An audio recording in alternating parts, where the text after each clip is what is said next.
നമുക്കൊന്ന് പുറത്ത് പോയി നടന്നിട്ട് വരാമല്ലോ. രാവിലെ എണീച്ചാൽ ഗാർഡൻ്റെ ചുറ്റി കിടക്കുമ്പോൾ മിറാക്കിൾ ഫ്രൂട്ടൊക്കെ ഇപ്പോൾ കുറേ കിട്ടാറുണ്ട്. കുറച്ച് മാസം കൊണ്ട് ഇതൊക്കെ കിട്ടുന്നത് ഭയങ്കര പതിവാണ്. ഇത് കഴിച്ചിട്ട് വേറെ വല്ലതും പുളിപ്പുള്ള സാധനം കഴിച്ചാൽ മധുരിക്കും. ഇതാണ് സ്ട്രോബെറി പേര. കഴിഞ്ഞ വർഷം കുറേ കിട്ടിയിട്ടുണ്ടായിരുന്നു. പിന്നെ ചിലതിലൊക്കെ കുറേ പുഴുവും ഉണ്ടായിരുന്നു. ഇനിയൊരു സർപ്രൈസ് ഉണ്ട്, നോക്കിന്നോ. ഇതാ ഒരു കുഞ്ഞ് ഫ്രൂട്ട് ഉണ്ടോ?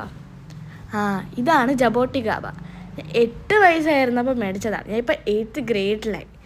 അത് കുറേ വർഷം കൊണ്ട് ഇങ്ങനെ കായ്ക്കാൻ വേണ്ടി കാത്തിരുന്ന സാധനമാണ്. ഫൈനലി നമുക്ക് കായ്ച്ചു കിട്ടി. ഇനി നമുക്ക് ഉമ്മാടത്തും അപ്പാടത്തും കൊണ്ട് കാണിക്കാം. പക്ഷെ എങ്ങനെയാണെന്ന് നമുക്ക് ഒരിതുമില്ല, അത്ര എക്സ്പെക്റ്റേഷനും കൊടുക്കുന്നില്ല. നമുക്ക് ട്രൈ ചെയ്യണ്ടേ?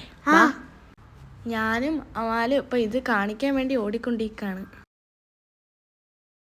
ഗൈസ്, നമ്മൾ 7 ഇയേഴ്സിന് കാത്തുനിന്ന് ഫസ്റ്റ് ടൈം കിട്ടിയ സാധനമാണ് ജബോട്ടി ഗാബ. ഇപ്പോൾ ഉമ്മച്ചിട്ട് പറഞ്ഞിട്ട് വരാം. വാ. ഹായ്, നമ്മളെവിടെ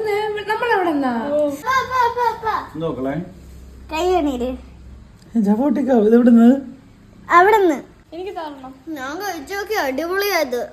ഗൈസ്, അപ്പം ഞാനും കഴിച്ചു നോക്കാൻ പോവാണ്. എനിക്ക് സത്യം പറഞ്ഞാൽ നല്ല ഇഷ്ടപ്പെട്ടു. എക്സ്പെക്റ്റേഷനെക്കാട്ടിലും കൊള്ളാം.